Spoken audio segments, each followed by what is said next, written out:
I'm home here in your arms, and I'm never leaving. I told you from the start.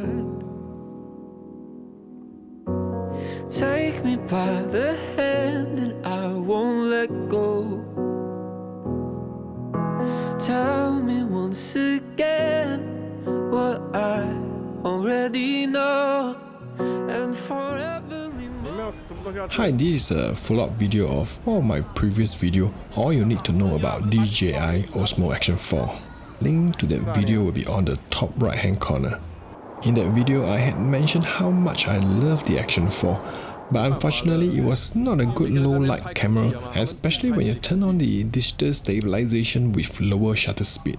It will cause micro jitter on the high contrast area of the footage. However, that was really my first attempt of using the camera, and after a few months of usage and being more familiar with it, I'm actually quite impressed with the low light capability if you know how to push it to its limit.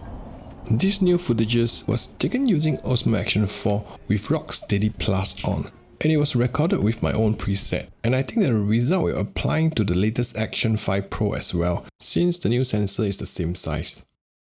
In order to showcase how much we can push the Osmo Action 4 and 5 in low light situation, the footages you've seen and some of which you're about to see was taken in challenging low light scenarios, and some of which I would say extreme low light condition. This was a very typical English pub lighting ambience. Interior dim warm light, and weather outside was overcast and raining. And here we went hiking at first light on a gloomy day.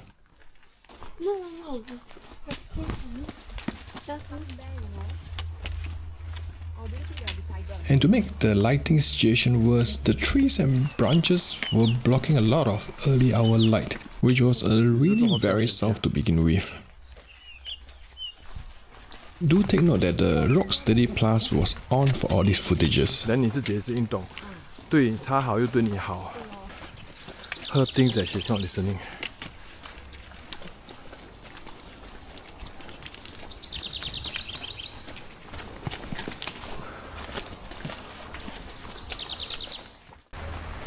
This was a rainy night at the countryside town.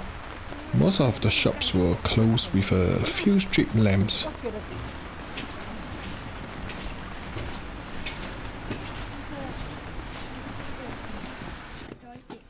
What you're seeing here is one of the more extreme low light conditions. The sun just set with some residual light left. It is darker as this is a residential street. I would say the brightness of this footage is about as accurate as real life.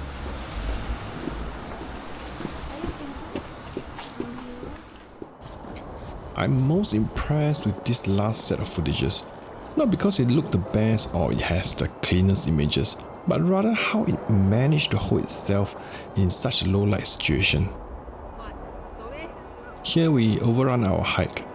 The sun had gone down and we were pretty much the only one left in the trail. I actually graded this footage a bit brighter than it was in real life. The actual landscape was mostly grayish at that time, just bright enough for us to see the path and walk down the hill. It's crazy how much details and colors it managed to retain.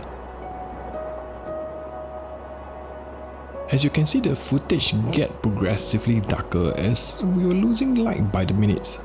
To a point, I just stopped recording because it's just too dark. Of course, all these footages are far from perfect and not fit for any commercial use, and there are noise and flaws if you really want a pixel peak. But to me, I'm really impressed, especially for an action camera. Do leave a comment and let me know your thoughts on these low light footages, and let me know if you'd like me to make a video on my low light preset. 对吧？其实这种